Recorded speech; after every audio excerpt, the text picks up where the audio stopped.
Well, good evening. It's now day 6 of Movember, and obviously you've got to realise that myself and Crazy Raf are the only two blokes putting our moustaches on the line, so to speak. And I'd like to thank everyone that's been favouriting, liking, retweeting any posts that I put about Movember on Twitter, but then also about Facebook. I've just recently uploaded a photo with this very shirt on, yes. I'll tell you for why I'm wearing that in just a moment. But obviously, I'd just like to say thank you very much for the support. But what I really would like for you guys to do is, even if it's a pound, one solitary pound can make a difference to men's health. I mean, obviously, we find that 10,000 men die of prostate cancer every year here in the UK, and obviously over 47% of men under 35 have been diagnosed with testicular cancer. It's a very worrying statistic in this day and age where modern technology does help in so much, you know, obviously with social media, the way I'm communicating right now with you guys and girls out there, Twitter, Facebook, Google+, LinkedIn, there's just so many ways of putting across the message. And I'd like to give a very special shout out to my good friend Joe, aka @RightBend on Twitter, the first person to have sponsored me so far for Movember. Guys, I know this is an infant tash, but hey, it's coming along.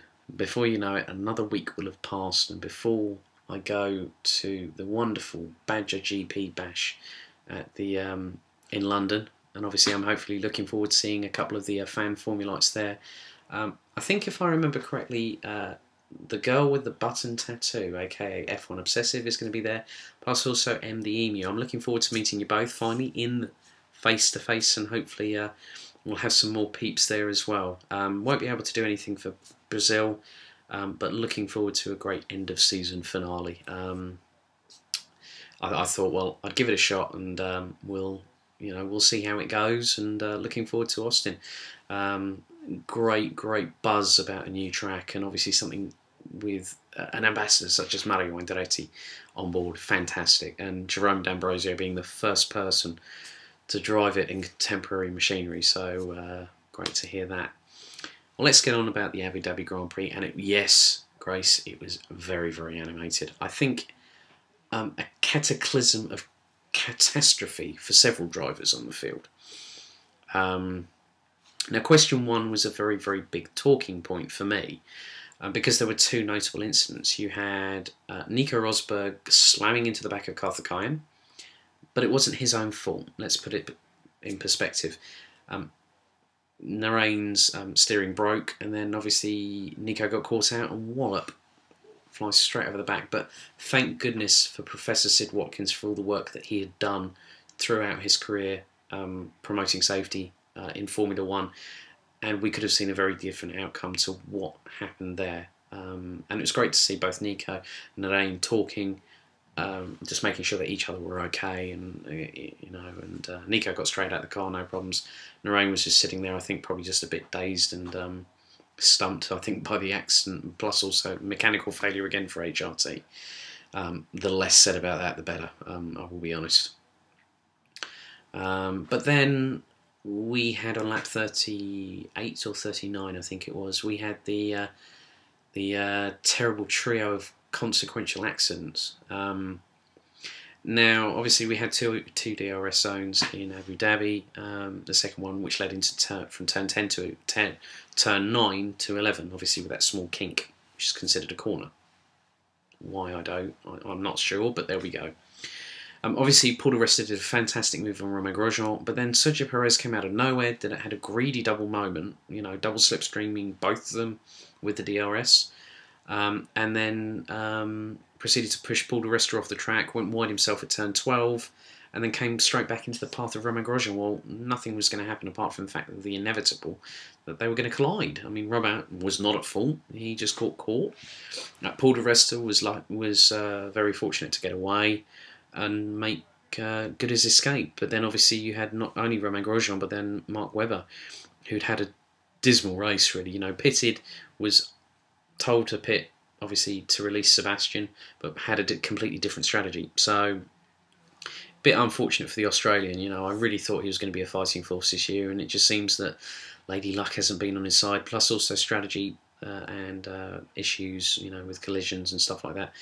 these things happen in Formula One, so we've got to expect it. So I think Sergio Perez's mistake was the biggest of the weekend, no question.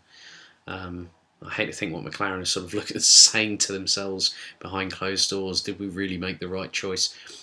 But Sergio's still a young talent. He's been in Formula One less than 2 years, so we've got to give him time to mature. You know, obviously Jaime Alguersuari is not given that chance. Yeah, and that's all I'm saying about that one. Question 3. Now, obviously, we've got drivers that haven't signed contracts. We don't know what Bruno Senna's doing. We know what Pastor Maldonado's doing. We know that Valtteri Bottas is pretty much in the frame for the second Williams seat. It's pretty much a certainty. But then you've obviously got drivers like Grosjean, Pique, and Karthikeyan. Obviously, Marussia, I would love to see Charles Pique stay there again because of the work that they've put in. And managed to pip Caterham at the moment to 10th place, which means that Caterham are in the prospect of losing $40 million for not having successful years. All they need to do is get a 12th or an 11th place through Petrov, or more than likely Kovalainen, and they get ahead. Who knows what could happen? Anything could surprise us in the last 2 races. I don't see Austin or Brazil being any different. Karthikeyan, I'm sorry to have to say, I think he's out. He's most at risk. I mean, yeah, he brings sponsorship money, but 35 years old, second chance in Formula One. HRT needs some fresher talent. And obviously with the rumours spreading around like wildfire at the moment from China that Ma Qinghua is due to sign a contract, or has already signed a contract with HRT, who are flagrantly denying it at the moment. I think if we saw both drivers sort of saying, look, we need younger talent, thank you very much for what you've done. So HRT, I could possibly see Danny Kloss and Ma Qinghua actually joining the team for next season. And plus the fact is, I know the lady who is Ma Qinghua's PR, who's mocking who as PR, and that's Tabitha Val's ex-PR to Jerome D'Ambrosio, who's now with Lotus F1.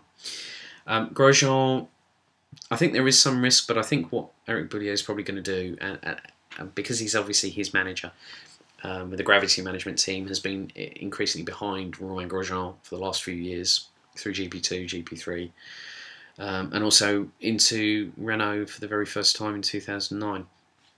Replacing Nelson Piquet Jr. I think we'll probably hear something in the off-season about him.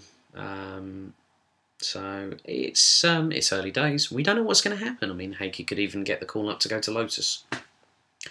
Things could change. You just don't know. Imagine that, 2 Finns at a French, British nationality team. Interesting development. Well, no, actually, British team. Having 2 Finns as their drivers, and 2 quick Finns at that as well. I think they'd make a great combination. But Romain could be kept on for 2013. Early days. Bonus question. Favourite comment has to be when he said to David Coulthard, last time you gave me so much shit for not smiling enough. That was just pure Kimmy. So that's really my bonus. If you want to bleep that out, Grace, I don't mind. Or the other one is... Yes. I know what I'm doing. I've done it before.